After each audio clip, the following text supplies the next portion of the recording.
my partner of 12 years, was having an affair. The phone slipped from my trembling hands as a tidal wave of emotions threatened to drown me. Shock, anger, devastation. I'm not sure how long I sat there, numb and motionless, before the sound of Nathan's laughter from the backyard jarred me back to the present. Taking a deep, shuddering breath, I willed my racing thoughts into focus. I couldn't confront Owen, not yet.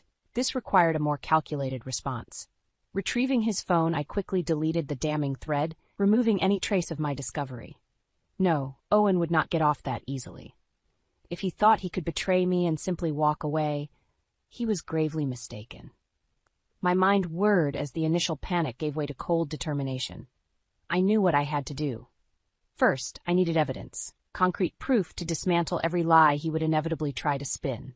Second, I required a plan to secure mine and Nathan's future, protecting us from the fallout of his reprehensible actions. I dialed the only person I could trust with such a weight. Ella? It's me. We need to talk. By the time Owen returned home that evening, my game face was firmly in place. I smiled and played the doting wife, all while mentally cataloging his every move, his every casual lie. He would soon learn that betrayal came at a cost, and I intended to make him pay dearly. Over the next few days, I kept my ears priced for any information that could aid my cause, maintaining a cool front despite the storm of fury raging within. Scouring his emails, texts, and any other electronic trails, I slowly pieced together the sordid details of his affair, my hatred for this Jenna intensifying with every revelation. I also began meticulously documenting his indiscretions, ensuring I left no stone unturned.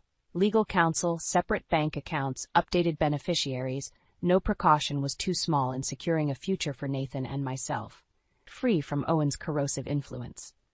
With Ella's assistance, I bided my time, allowing Owen to slip further into the web of his own lies as his actions grew more brazen. All the while, I steadily constructed an impenetrable case against him, turning his selfish misdeeds against him. One way or another, he would atone for his sins. Soon, the veil of deceit would be lifted, and only then would Owen comprehend the true consequences of betraying the person who knew him best. The day of reckoning was coming, and I would be ready. Over the next few weeks, I worked methodically to reshape our routines, gradually removing any ties that could impede a clean break from Owen. Little by little, I redirected finances into a secure account, paid down joint debts, and revised legal documents. I even switched Nathan to a new school, one closer to Ella's house, just in case. Owen, the oblivious fool, remained utterly clueless to the approaching storm. His arrogance left an increasingly blatant trail of evidence, received gifts inexplicably appearing around the house, furtive phone calls at all hours, shady rendezvous disguised as working late. I diligently catalogued every infraction, every despicable transgression. One afternoon, I caught him in the act, hunched over his laptop, having what he thought was a private video call. "You'll never guess what I have planned for this weekend, baby," he purred in that sickly sweet tone that made my skin crawl. "A cozy little bed and breakfast up in the mountains, just you and me." I pressed record on my phone, allowing his tawdry words to permanently etch his deceit before clearing my throat loudly. Owen startled, panic flashing across his face as he scrambled to minimize the window. Too late, I had bore witness to the truth yet again. "Oh, hey, hon." He feigned an innocent smile. "Just a work call. You know how it is." Rather than confront his pathetic lie, I simply quirked an eyebrow and strolled away, anger simmering beneath my calm veneer. Let him leave the increasingly transparent trail. It would only further damn him when I deployed my reckoning. A new fire lit within me as I doubled down on my efforts. I knew the law would side with the wronged spouse, especially with the cache of evidence I had diligently compiled, but it never hurt to stock more ammunition. With Ella's help, I left no stone unturned, drilling into Owen's email accounts, financial records, anywhere even the faintest trace of impropriety may lurk. And lurk it did. Jenna's name appeared again and again, a scarlet A woven through loan applications, withdrawals, even several Negley employees' reports that Ella managed to unearth. Piece by piece, I unraveled the tapestry of lies he so carefully attempted to shroud, revealing their affair for the umbrella of selfish deception it truly was. Meanwhile, Owen's behavior at home grew more erratic, more careless. Perhaps sensing the calm before the storm, he seemed determined to cram in as much debauchery as possible. I lost count of the evenings he stumbled in late, reeking of that trashy perfume, or the hushed phone calls held in parked cars. It was almost insultingly blatant. Through it all, I maintained a veneer of plausible deniability, tenderly caring for Nathan while shrouding my intentions behind a facade of wifely naivety. Let Owen openly frolic with his mistress. It would only make the sting of his consequence more brutal and well-deserved. Part of me couldn't wait to obliterate the life he thought he knew, to crush every bit of shameless arrogance that allowed him to so brazenly spit in the face of our vows. Soon the predator would become the prey, his infidelity dissected and upended for all to see the ugly, selfish core lurking underneath. I knew the road ahead would be painful, that curveballs and complications surely loomed just out of sight. But I refused to go down as the meek, jilted wife weeping from the sidelines. No, Owen's betrayal required a firmer hand, and I would be the one to deliver his penance with surgical, unwavering precision. Licking my wounds in private, I steadied my nerves and hardened my resolve. Judgment awaited, and I would be its ultimate arbiter. As the weeks ticked by, more layers of Owen's deception began to unspool. Diving into our financial records, I discovered he had been steadily siphoning funds from our joint accounts into a separate, hidden stash. Thousands of dollars, drained to bankroll his escapes with that vile woman. The sheer audacity of it made my blood boil. Not only was he betraying my trust in the most unconscionable way, but he was robbing from our family's future, from Nathan's potential inheritance, to fund his deplorable indulgences. I felt utterly violated. Thankfully, I had kept meticulous documentation of every fishy transaction, every bit of evidence that could be leveraged against him. With Ella's guidance, I began quietly setting up my own off-the-books account, diverting what I could salvage to ensure a stable financial future for Nathan and myself, independent of Owen's selfishness. Ironic, I thought bitterly, that he would inadvertently teach me such an invaluable lesson about contingency planning. As if his monetary depravity despicable enough, I soon uncovered an even more gut-wrenching layer of Owen's betrayal. Amidst my impassive surveillance of his communications, I came across a galling string of messages between him and Jenna, each more repulsive than the last. "You know this can't go on forever, right?" Her artificially sweet words practically oozed through the screen. "If you ever want us to have a real future, you need to do the right thing and leave that family of yours behind." My heart plummeted into my stomach as I absorbed the full extent of her arrogant, cold-blooded manipulation. So that was her insidious game. She hadn't just set her predatory sights on snagging Owen for a fleeting dalliance, but had been systematically working to obliterate our entire lives. The worst part was, his responses seemed to be tacitly encouraging her suggestions. In that moment, I was gripped by an overwhelming protectiveness over Nathan.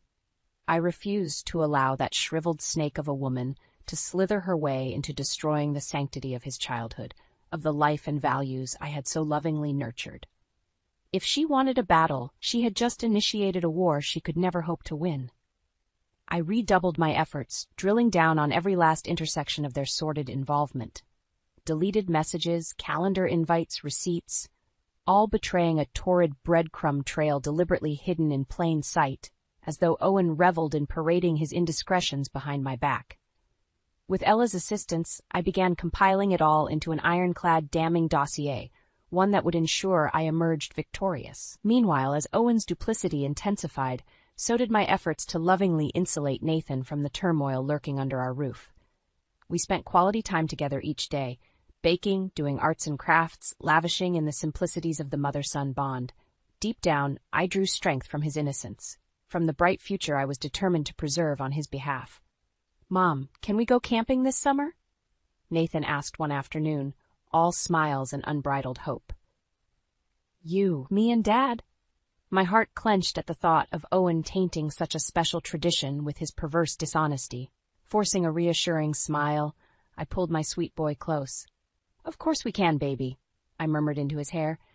"Maybe somewhere extra special, just you and me." Owen couldn't be allowed to tarnish Nathan's horizons any longer. As his transgressions piled up, so did the fortifications around the family he had shattered beyond repair.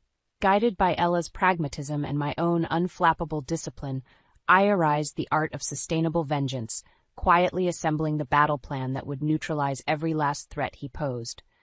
Our future security was nearing weight off the deceptive life he had so recklessly constructed. Once the dust settled, Nathan and I would emerge vibrant and victorious, utterly insulated from the toxicity of Owen's rebounding misery. Soon, all would be laid bare, and that wretched mistress of his would learn the steep price for ruining the sanctity of my family. With my defenses solidifying, it was time to take the offensive. I knew divorce proceedings would be inevitable, so I began consulting with a ferocious bulldog of a lawyer that Ella recommended. Sitting across from her imposing desk, I methodically laid out the comprehensive paper trail, documenting every last one of Owen's indiscretions. "I want to pursue an at-fault divorce on grounds of adultery," I stated flatly. "He needs to be held fully accountable." The lawyer's eyes widened as she examined the mountain of evidence: hard numbers, screenshots, incriminating images. Finally, she let out a low whistle of impressed disbelief. "With a case file like this, he won't know what hit him," she stated grimly. "We'll bleed him dry." Her cold calculation was strangely reassuring. For too long, I had been at the mercy of Owen's betrayal. Now I would be the one dictating his misery. Meanwhile, Ella had been working her own angles to demolish the worm's life on a professional level. Through her investigative prowess, she uncovered an insidious pattern surrounding his mistress, a systematic seduction of married colleagues from the bottom rungs all the way to upper management. Jenna wasn't just a callous homewrecker, she was a calculating workplace huntress. Armed with undeniable proof of her penchant for unscrupulous affairs, Ella began feeding anonymous tips to her employer's human resources department. Suddenly, the veneer of professionalism that Jenna had so carefully maintained began to disintegrate before her. I could only imagine the fear that started lacing Owen's messages to his mistress as gathering storm clouds of scrutiny began closing in on their indiscretion. Would he finally start to feel the shred of anxiety, the paralyzing uncertainty that I had been forced to endure for months? How delicious it would be to watch his world slowly implode while remaining utterly powerless to undo his own vile undoing. I refused to simply sit back and gloat, however. With the lawyer's guidance, I pressed forward in surgically separating myself from any legal or financial liability stemming from Owen's recklessness. Name was to be stripped from property titles, accounts relisted under just my name, every entanglement cauterized with precise intention. Like a gifted angler, I indelicately removed every barb and hook he had carelessly strewn across my life, one squirming tug at a time. "Don't leave any strings dangling," the lawyer warned. "He'll try desperately to bleed you dry as leverage, so cut off all potential sources." I just smirked back at her, utterly undaunted. That foolish man had already revealed the boundless depths of his depravity, his staggering capacity for selfishness and indulgent stupidity. Did he really think I would blink at his pathetic intimidation tactics now? Oh, how exquisite his underestimation would be. Every day, it seemed, unearthed a new layer of Owen's perfidy for me to coldly dismantle. The shady real estate holdings, mail-order dalliances, messy digital footprint, all irreversibly preserved as damning exhibits in his upcoming humiliation. With each dossier I compiled, each revelation of deceit and betrayal, my appetite for retribution grew insatiably ravenous. He simply had no idea what sort of Pyrrhic victory he had unleashed upon himself. Fool that he was, he could never fathom the depths of my capacity for determination or discipline.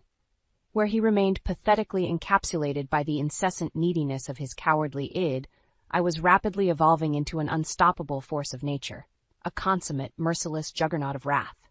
I would become the arbiter through which all of his despicable transgressions would finally and irrevocably be judged. As Owen remained blessedly clueless to the swirling vortex of exposure rapidly encircling him, I continued preparing the pieces for our fateful reckoning with practiced calculation. Let him wallow obliviously in his cesspool of lust and faithlessness a while longer. The phantom freedom he was deludedly indulging would prove all the more suffocating once I fully seized the reins of his torment. His future belonged to me now, as much as he had willfully orphaned himself from mine, and the path ahead for him was looking increasingly unavoidably bleak. With each passing week, the tsunami of Owen's consequence gathered more unstoppable momentum. The HR complaints against him and his mistress had bloomed into a full-fledged corporate scandal, with whispers and dark looks trailing their every move through the office halls. "I can't believe we've been working alongside those kinds of people," I overheard a coworker mutter in hushed tones. "It's just sordid." Owen may have remained oblivious to the rapidly disintegrating ground beneath his feet, but there was no masking Jenna's increasingly frantic demeanor. I watched with perverse satisfaction as the weight of her self-inflicted ruin seemed to physically age her before my eyes. "This is spiraling out of control." Her text to Owen became increasingly shrill. "We need to get ahead of this now." "Relax, babe. It's just office gossip," he attempted to soothe her, the smug dismissiveness in his words stoking my hatred. "I'll smooth everything over. Just keep your head down." The arrogant delusion was almost pitiable. Owen remained utterly blind, like an obliviously cheery denizen wandering into the heart of a steadily encroaching minefield. Any day now, his world would detonate in an apocalyptic deluge, decades of deceit and selfishness finally withering under their own morally indefensible weight. While he buried his head in the sand, I continued systematically dismantling every last lifeline that could possibly serve to buoy his retreat. One by one, through calculated-rized planning and Ella's expert assistance, the few friends or family members who may have provided shelter from the coming storm found themselves gradually, neutrally estranged. Like a twisted, violent magic trick, I made his entire world silently dematerialize around him, all without lifting a finger towards direct confrontation. Having thoroughly excised Owen's cancerous influence from my life, I turned to focusing on preparing Nathan for the seismic shifts ahead. Though still painfully unaware of the grotesque betrayal unfolding around him, my son had become increasingly unsettled by the underlying tensions now frayed our once idyllic home life. Evening meals were spent shooting me questioning looks while his father hurriedly choked down food. Outings felt increasingly strained and awkward, like wool being pulled over our eyes. "Is everything okay with Dad?" Nathan finally asked one night as I tucked him in, his brow furrowed with childhood worry. "He seems different lately." Steadying myself, I stroked his soft cheek and offered my most reassuring smile. "Everything's just fine, baby," I soothed, surprised at my own believability. "Grown-ups go through some changes sometimes, that's all, but you'll always have me, no matter what." My son seemed to accept the placation, snuggling deeper into his blankets with a relieved nod, but his words cemented my determination to steel him for the unavoidable turbulence that loomed ahead. For too long, Owen had been eroding the steadfast center I had fought to keep our nuclear family intact and happy. It was finally time to excise that malignancy. Over the following days, I took great care to lavish Nathan with affection and quality time, striving to create joyful memories that could fortify him through the trials ahead. We went for nature walks, visited museums, rewatched all his favorite movies nestled on the couch, anything to insulate him in a warm domesticity wholly segregated from his father's self-inflicted turmoil.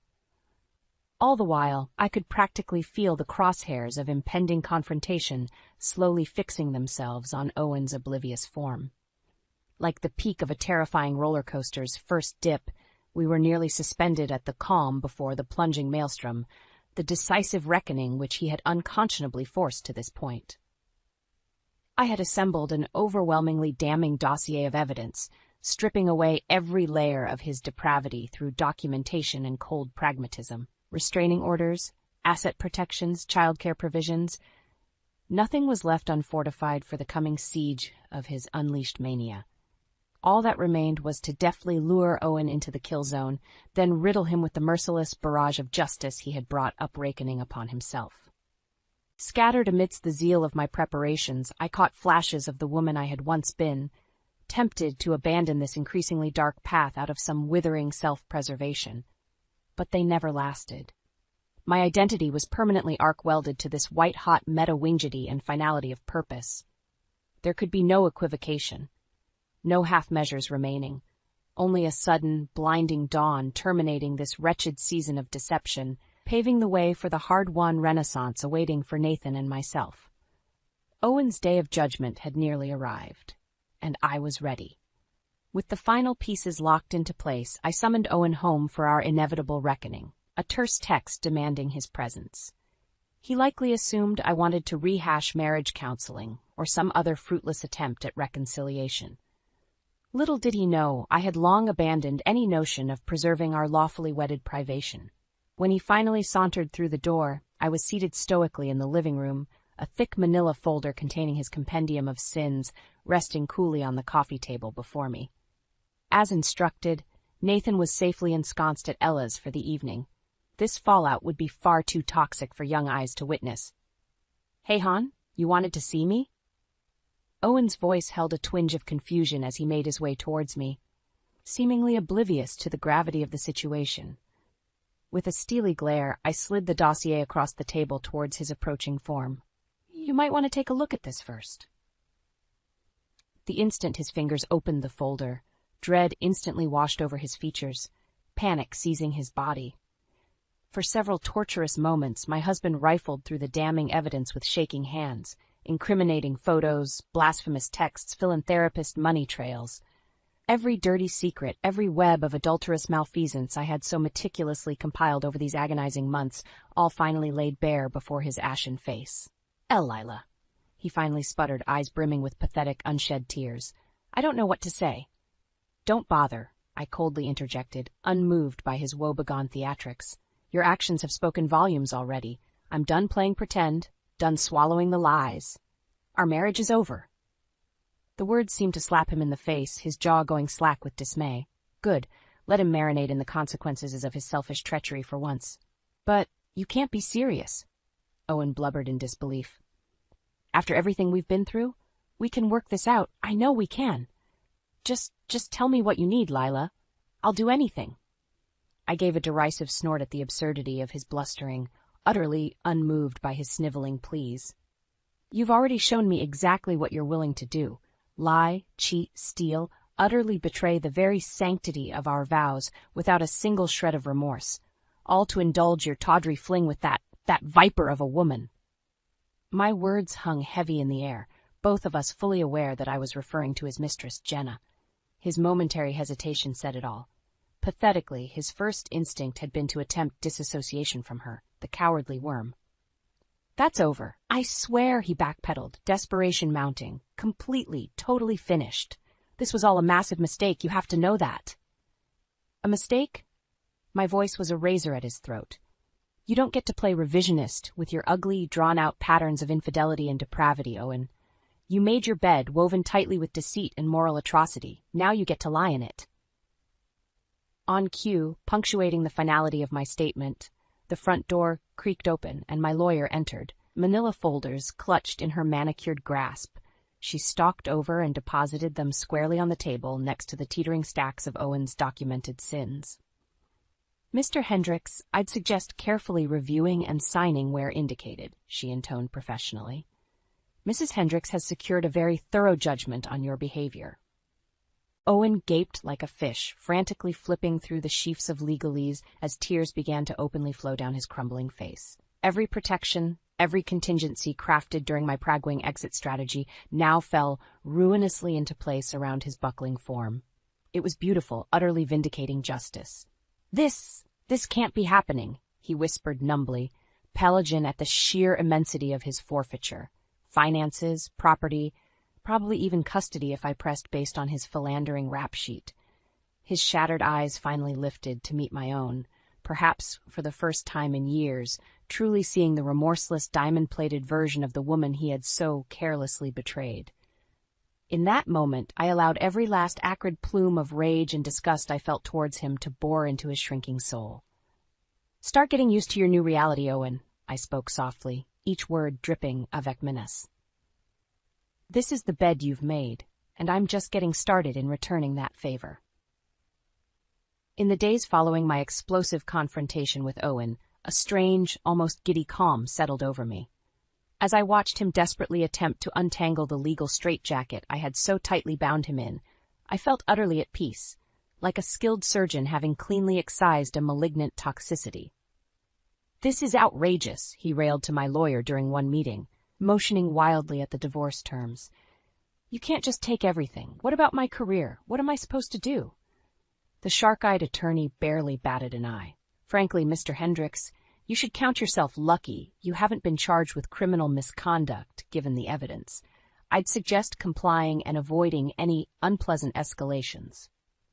Unable to restrain my satisfaction, I allowed a faint smirk to crease my lips as the impotent bluster drained from Owen's face. I'd handpicked this aggressive legal Rottweiler for her reputation in devouring entitled adulterers. Let him choke on the bitter taste of his abject humiliation for once.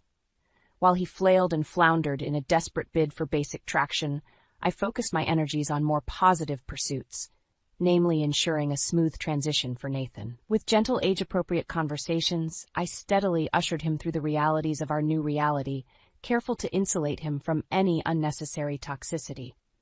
Daddy has made some grown-up mistakes, I explained carefully, cradling my son close. Ones that mean we won't be living together as a family anymore. But you'll always have me, and I'll always keep you safe and happy. I promise. To his immense credit, Nathan seemed to accept the situation with surprising grace and resilience. Perhaps the underlying frictions in our home had been more transparent than I'd hoped. In any case, with the cancerous influence of Owen's toxicity expunged, I could already sense my son's lightening spirit, unshackled from the poisoned air he had been unwittingly inhaling for far too long. As for Owen, his pathetic attempts at reconciliation and mercy fell on deafened ears.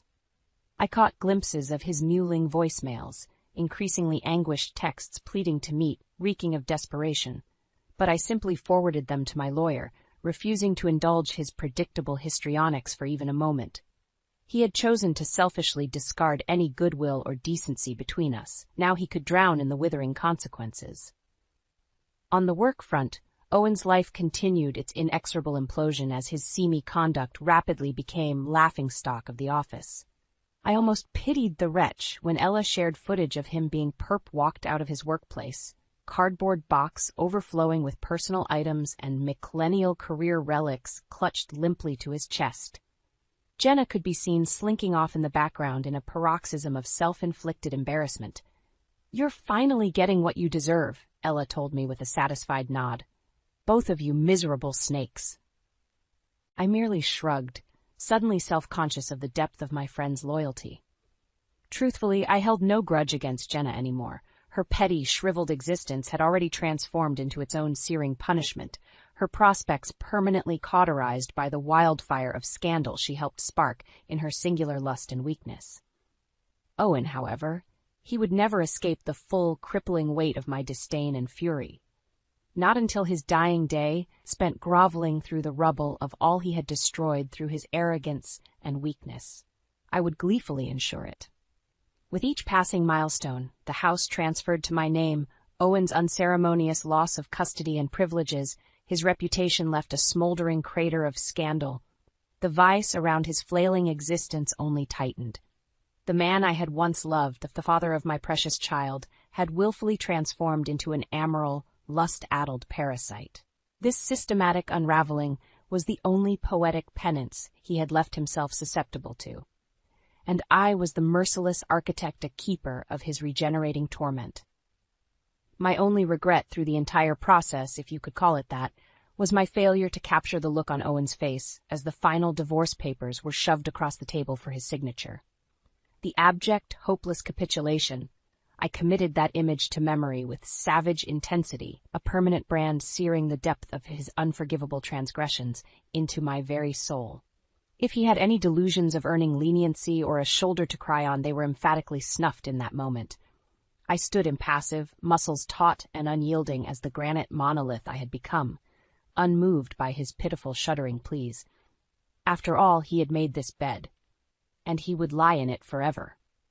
As the ashes of our immolated relationship cooled and scattered to the winds, I turned to embrace my radiant future with renewed determination. Nathan and I would not merely endure in the wake of Owen's ruination.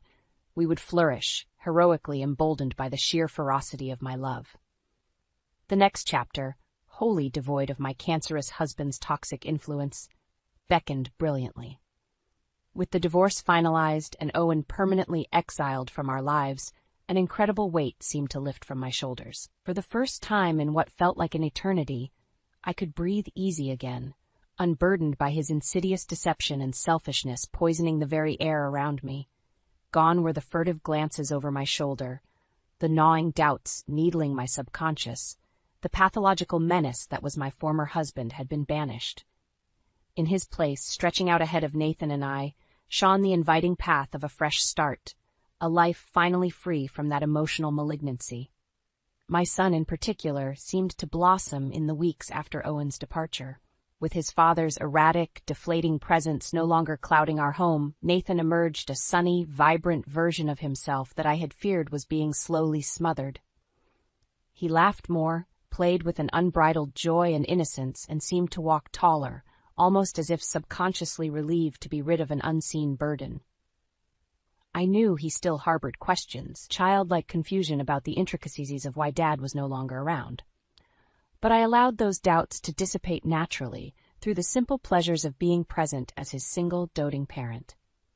Our bond deepened in ways I hadn't realized were possible, a nearness forged through the shared triumph over adversity. In many ways, I found myself rediscovering my own identity as well, reclaiming the woman I had been before the toxicity of Owen's influence took insidious hold. Gone were the feeble insecurities he had so skillfully preyed upon, replaced by an almost feral self-reliance, an unwavering confidence in my ability to nurture and provide unaided. Of course, I would be lying if I didn't admit to still harboring a vicious streak of resentment towards my ex-husband. Try as I might, I couldn't seem to fully excise him from my thoughts, my perceptions of the world now forever being filtered through the lens of his ultimate betrayal. Mundane tasks like checking the mailbox or reviewing finances seemed to dredge up visceral flashes of that sickening sense of violation and embarrassment upon realizing the full extent of his cheating and squandering.